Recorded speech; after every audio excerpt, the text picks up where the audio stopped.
Hey y'all, welcome back to Age 40 Years. My name is Greg. Today we got a little bit different video for you. We're going to be looking at our 7 favorite whiskeys that release this year. So, I think it's a fun time of year as we start to wrap up December to think about what are the whiskeys that we have found out there pretty abundantly, in most cases pretty available, that I would recommend to you. Now, most of these are in a pretty reasonable price point, have pretty reasonable availability, and if you see me looking down, my confidence monitor, if you will, is my watch. So I'm just making sure that everything's lined up, that I get the bottles where they need to go. I don't have a screen or anything up here that I can reference. So we're going to go through 7 whiskeys today, and let's go ahead and get into it. As a reminder, though, before we start, I would really appreciate it if you would like the video. It's not that hard. Please just give me a thumbs up or a thumbs down. Just interact with the video. Subscribe to the channel and leave a comment. I'd love to know what you think I'm missing, or if you really like some of the ones I've chosen or dislike them. I'd like that feedback. So with that, we'll go ahead and get started. I do have a little sipper over here as we talk through them. So having a little fun while we make this video. The first one I have is the Maker's Mark Wood Finishing Series release from 2025. This is the Keeper's release. Now they state it's a bold oak toasted sweetness, 2 of 5. So this is a February 2025 bottling. I really like what Maker's Mark is doing here. They've really made it a priority to do some of these limited releases, particularly on the finishing side. Now, if you remember, they were doing like the BEPs and the BLTs and I don't remember the names of all of them. But this is a continuation of that. And this is year 2 of 5, and I think this is the best one so far. They also upgraded the bottle. The bottle is a lot more like the cellar aged, and I just think that they've really hit a home run here with this wheated finished bourbon. It's also a 750, which we always love. So I think everything out here might be a 750, but I'll check as we go through it, because the 700 milliliter, we need to cut that out. So Maker's Mark, it continues a very established brand, obviously, but being creative and iterating in a pretty interesting way. So in my opinion, the Maker's Mark 2025 Keeper's release should be on everyone's shelf. How findable is it? I see it in and out of stores here and there, but I think it is pretty findable. I wouldn't overpay for it, though. I don't think there's a need to do that. Next, I'm going to bring in a rye. So you're going to see a theme here. We're going to go kind of in and out of some wheated, some ryes, even into some non-bourbons, some just straight whiskeys. So next, we're going to go to New Riff. New Riff is a distillery that I think is making some interesting product. However, I think they have a bit of an identity crisis in that they aren't necessarily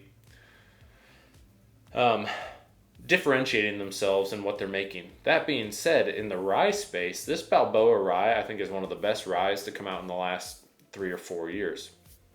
I caveat that because I have more ryes in this lineup that are also probably in that mention. Although one of them, not necessarily for the rye itself, but more for the finish that they put on it.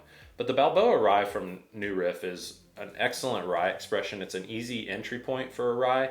This is aged at least 4 years. It's a bottled in bond without chill filtration, which we love. And I think they're really onto something here. They're using a different rye grain. So this is 95% Balboa rye, 5% malted rye. And I give New Riff a lot of credit for continuing to iterate and also investigate new ways to bring things to market. I do think they could do a little bit better job of being more intentional with their marketing and their branding. They put a lot of product on the shelf. Even if you talk to local liquor stores, they will say, well, New Riff, we got to carry everything to just get any of the unique releases. Well, that makes it tough for them. And it also makes it tough for the consumer to figure out where should I go and what should I try for that product. But overall, the Balboa rye, great rye this year. Excellent job by New Riff, and I would recommend anybody to give that one a go. Take a little sip here. Got my bourbon shirt on today, so that's fun. Next one. Now, I don't want you to be caught off guard. This next one's not open. So how can it make your top 7 list, Greg? Well, I might have already had a bottle, so right back at you.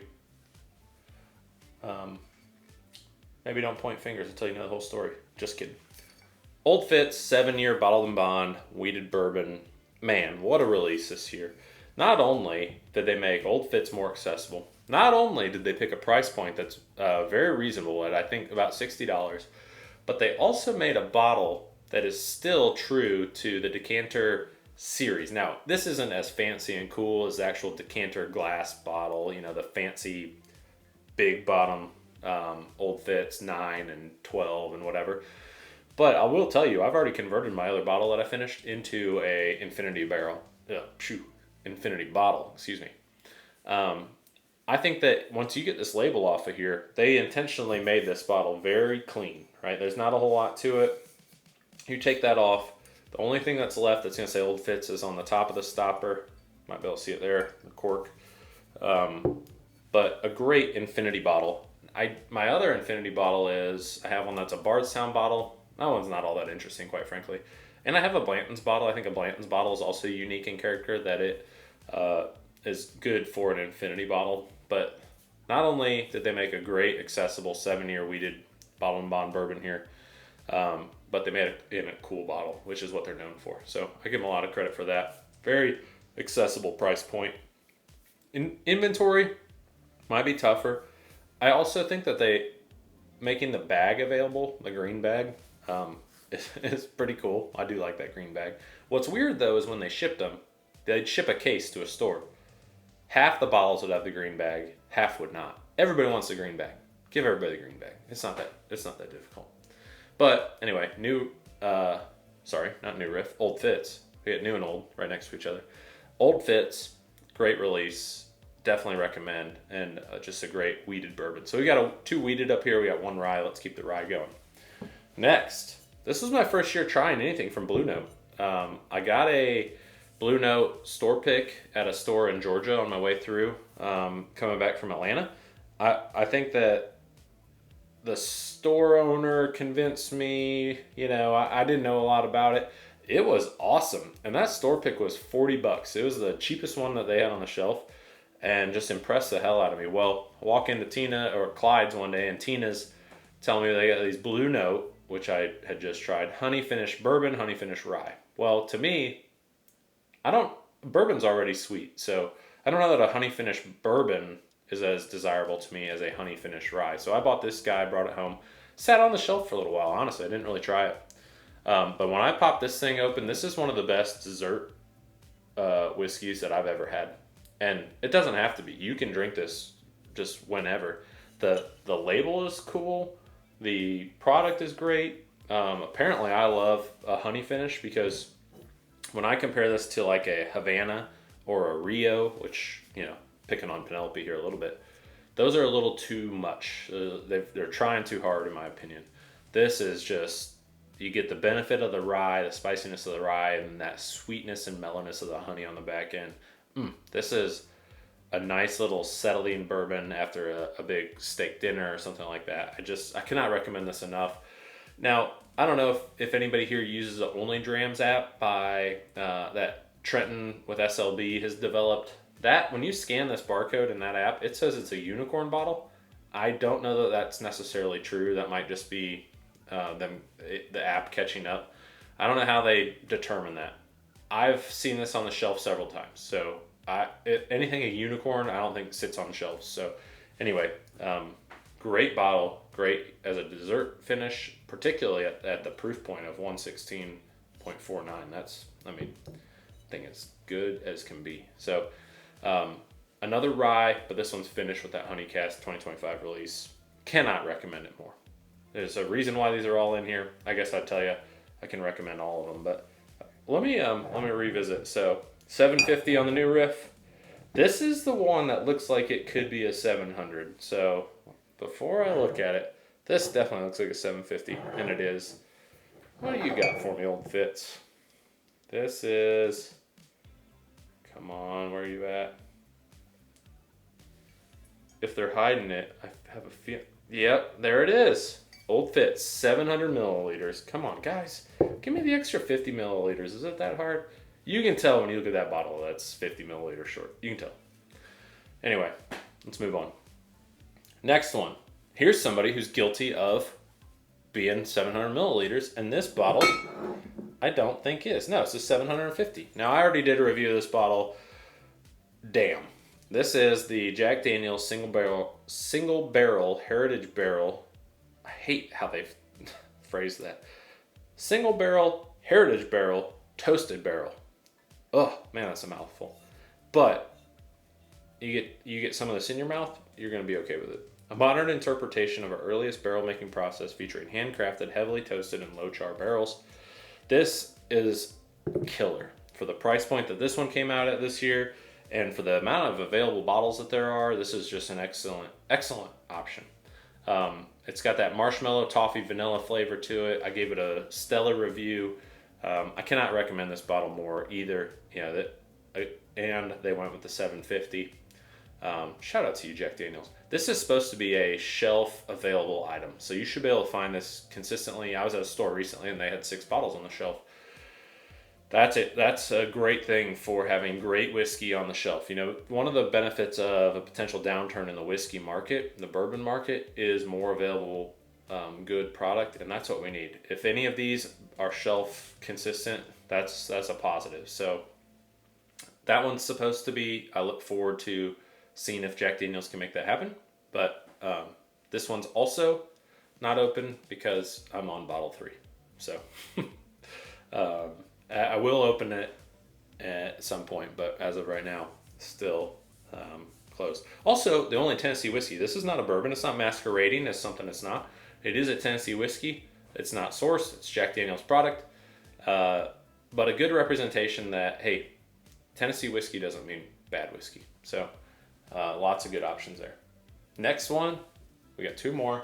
Kind of back and forth here on which one to go to next, but I think I'm going to keep the theme of bourbon, rye, Tennessee whiskey, whatever. You get the theme. So we're going to go back to a rye. Now this one knocked my socks off this year.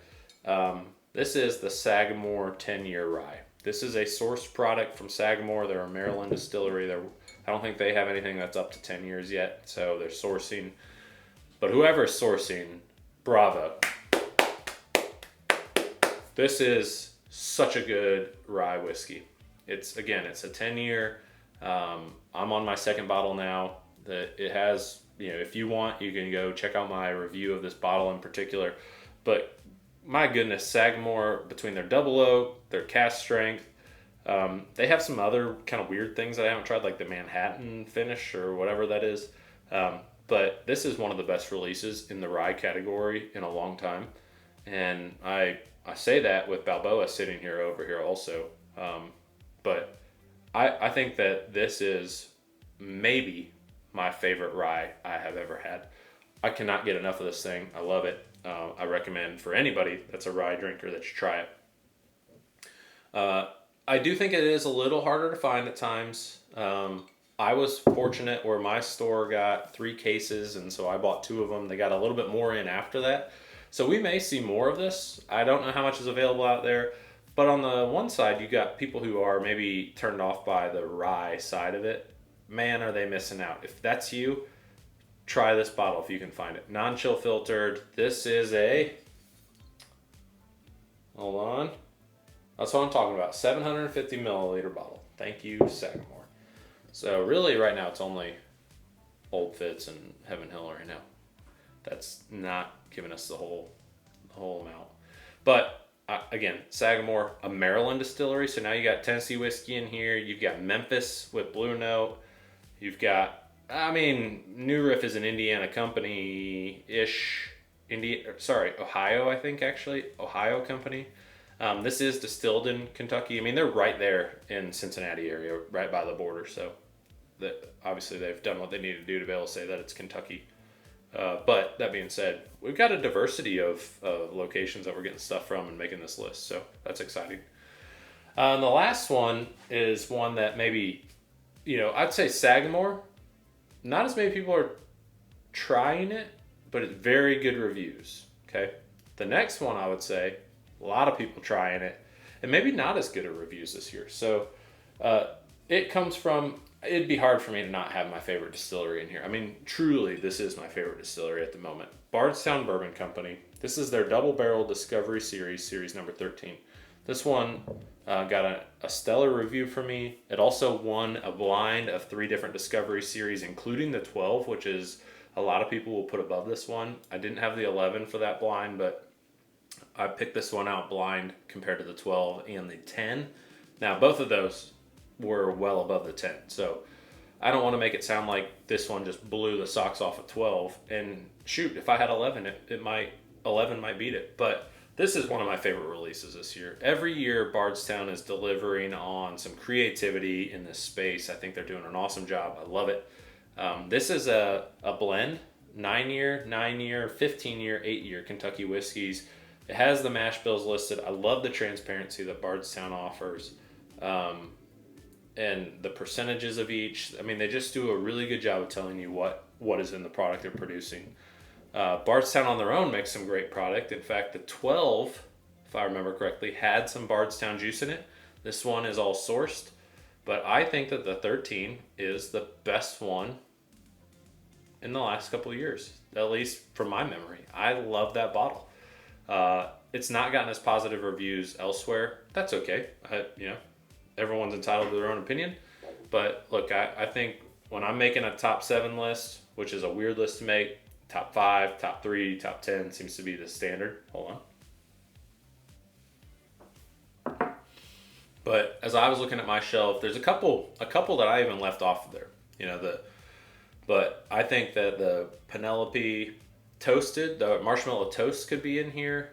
I look over there. I think some of the Penelope estate collections could be in here. I got a Cedar Ridge this year. A friend of mine brought that to me. That one's awesome. There's some good stuff out there that I've been able to get this year. But look, at the end of the day, I focus on some of the stuff that I really enjoy and keep going back to. And this lineup personifies that. So I think if you can find these on the shelf, my recommendation is all 7 of these are worthwhile being in your home, on your shelf, on your bar. I will do my best to keep these around. Some of them not as easy because they're limited release things like the Discovery 13 or the Keeper's release, although I have seen that a little bit. But I think their intent is to keep the Balboa around. I think they intend to keep the Old Fitz 7. This is supposed to be a shelf-stable item. Don't know about the Sagamore 10, and I don't know about this one, but look, at the end of the day, to me, this is an awesome lineup of whiskeys. If this was all I had, I would have diversity in what I can drink. I would also have nice diversity in where it comes from, the types of finishing. Some of these are just...